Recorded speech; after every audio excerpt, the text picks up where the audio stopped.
Okay, so guys don't know, Klaus Schwab is the unelected overlord of the globalist elite it's the WEF, right? The World Economic Forum. So he's now in Davos, he's unveiling what he's calling for 2025. It's a risk report. I'm going to play what he said, and then I'm going to give you guys a translation by one of our, we follow on Twitter, Dr. Simon Godek.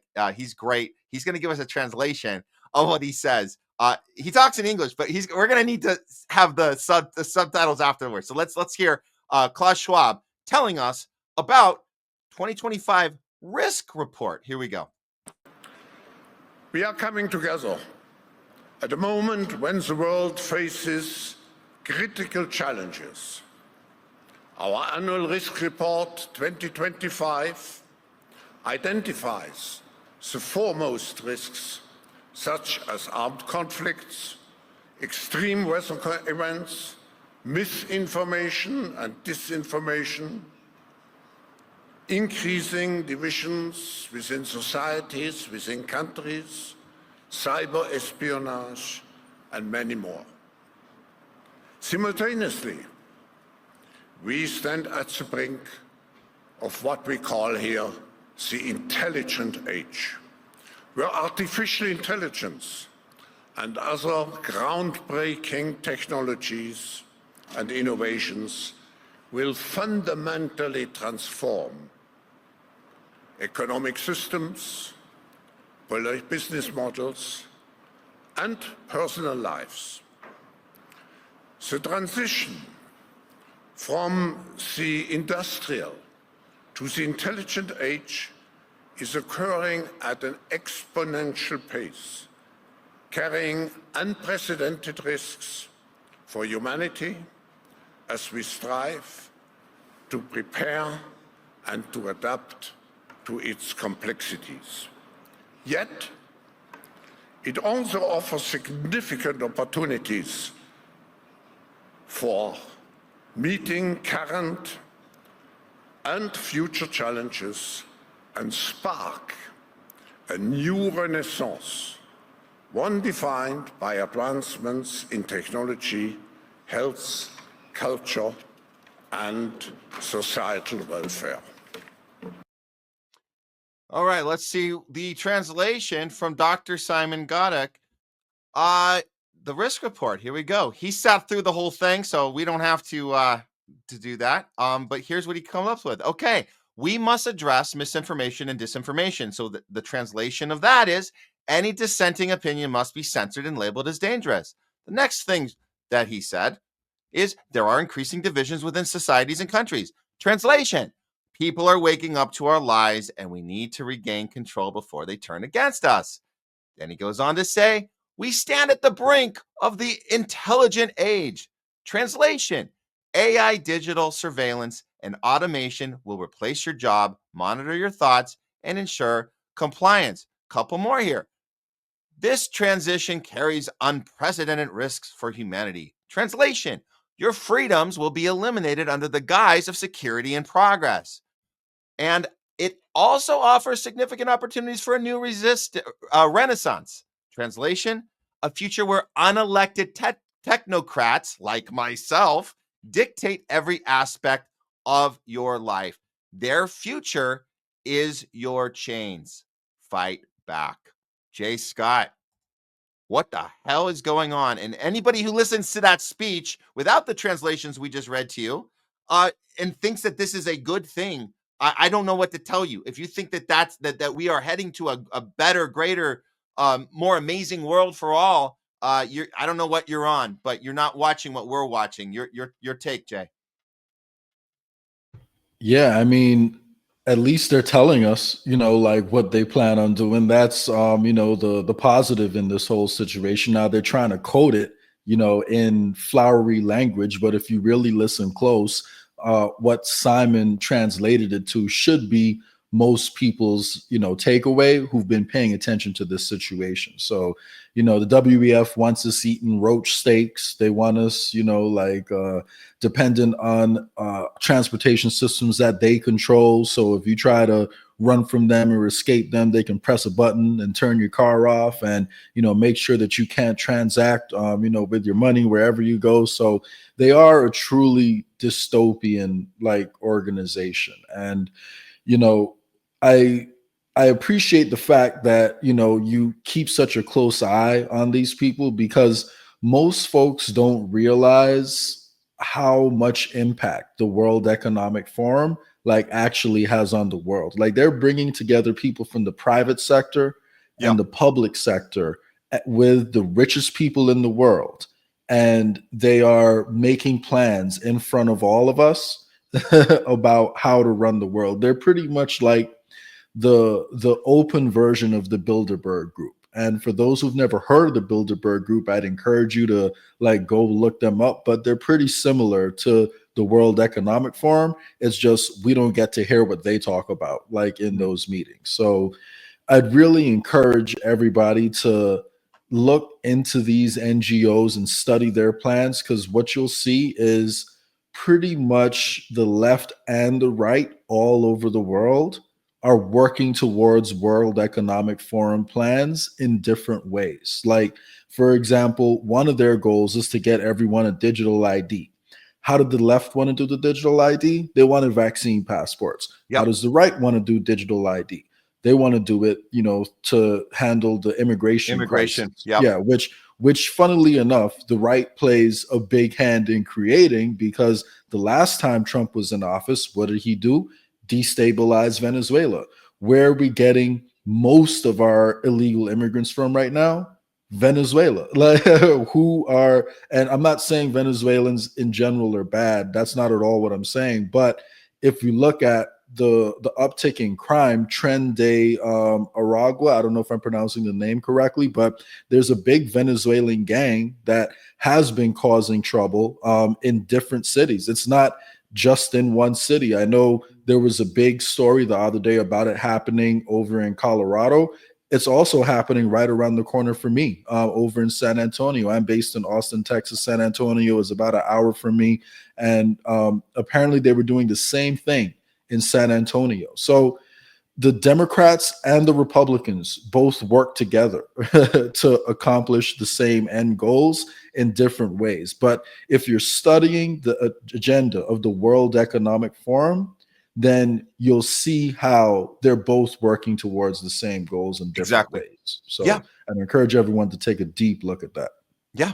And these issues that get the right excited and the issues that get the left excited are just there.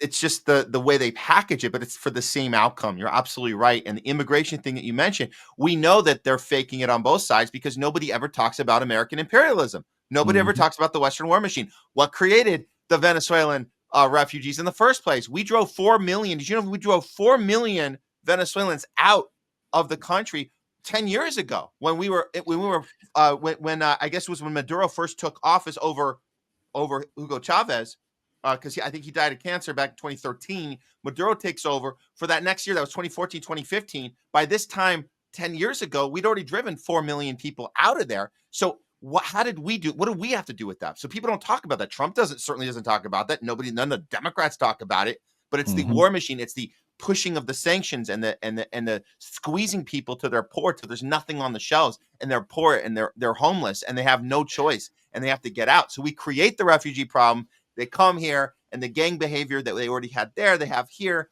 And here we are, fast forward 10 years, and here we are. And nobody talked about what created the refugee crisis, what created the immigration problem. No, we just talk about different ways we're going to handle it. And it's the same with all the other issues you mentioned, where the left gets excited about vaccine passports. And look, here we are. Trump's 2 days in office, and he's not coming in and solving the problem. He's just maneuvering it to AI. AI is going to take care of things. So again, you're 100% right, Jay. We're aiming to the same goal. It doesn't matter if it's Trump or Biden or Obama or Bush or Cheney or Kamala or any of the effing people that we've had to live through in our lifetimes. Since JFK seems to be the only president that ever stood for the people, and everyone else fell in line ever since.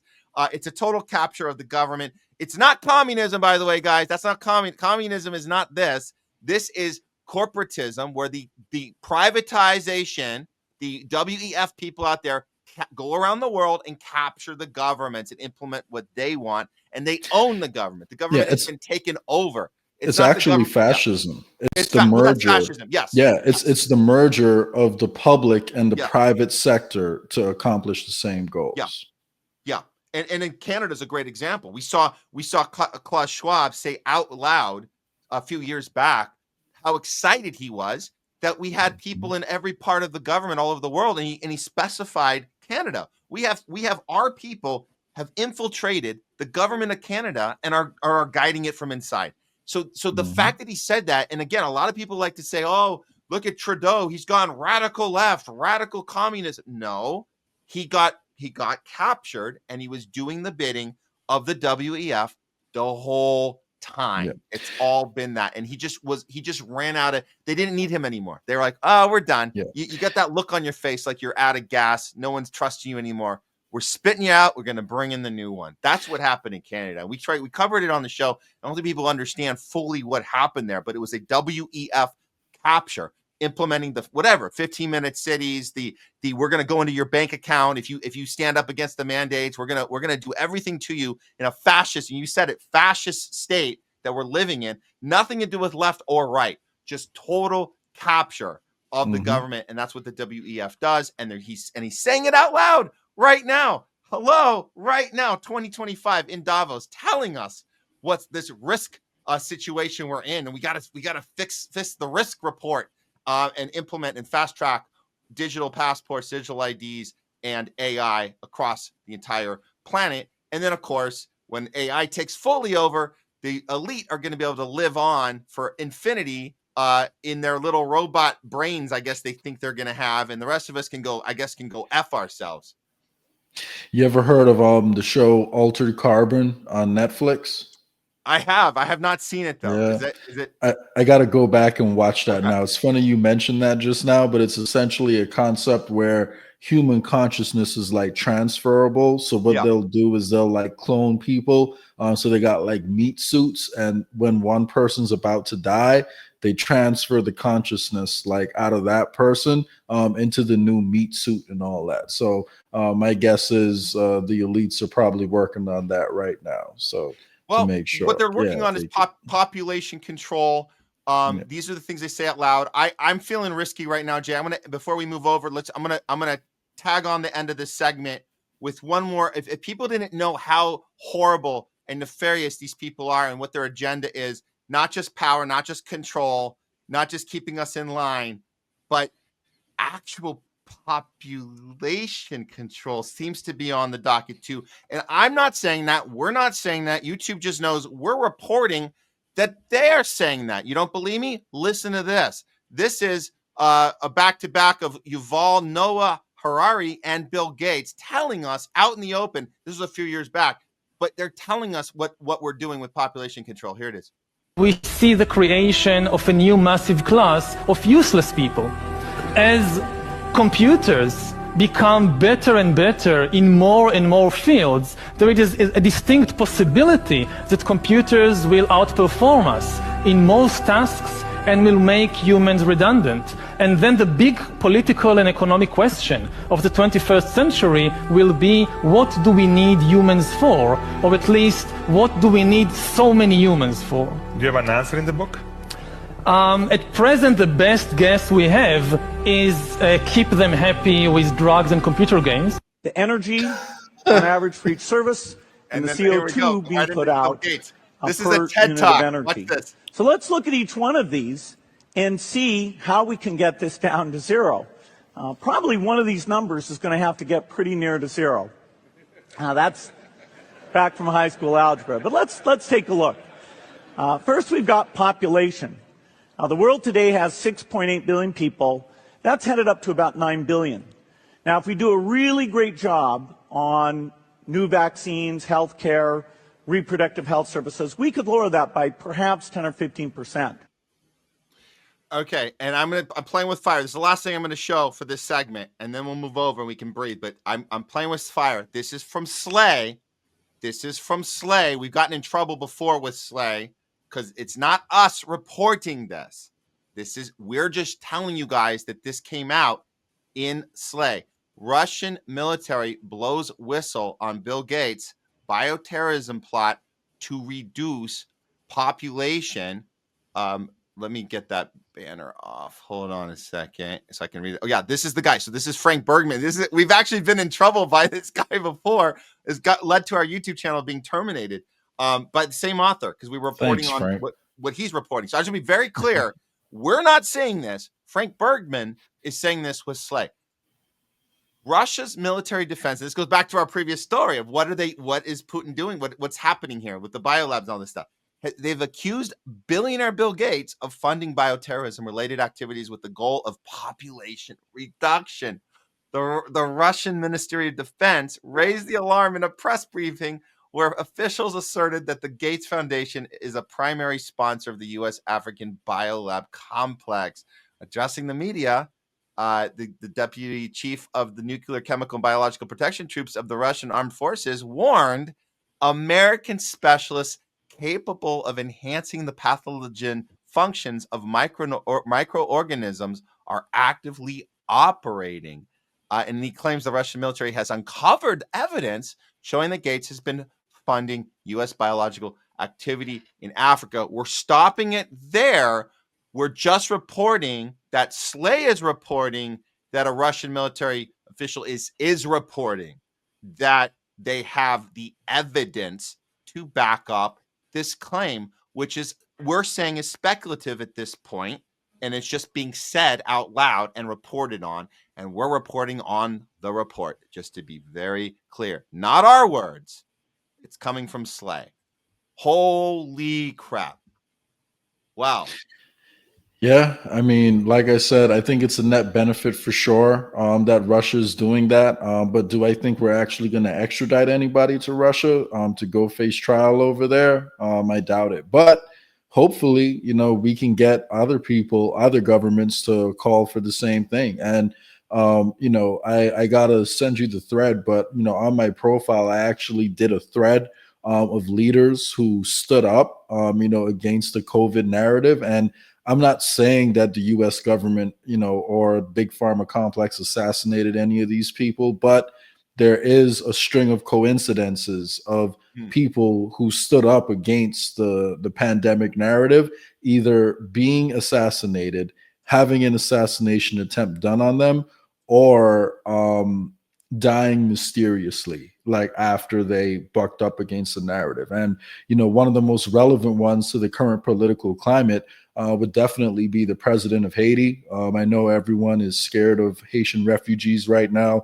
Well, since their leader suddenly died back in early 2020, the country has been in crisis, trying to figure out, who can lead the country next. And right before he died, he had said no to the free vaccines we were trying to give them. And then a week after he died, the vaccines came there. So I'm not saying we did it. I'm not saying Big Pharma assassinated him. I'm just saying there is a coincidence there. And there happens to be multiple coincidences of leaders standing up against it and then dying. And the same thing happened in Japan, actually, too. One of the former prime ministers of Japan, had refused to implement a vaccine mandate. And then he was shot in a speech, I want to say like a year or so after that happened. So there is a lot of coincidences there that I'd encourage people to look into.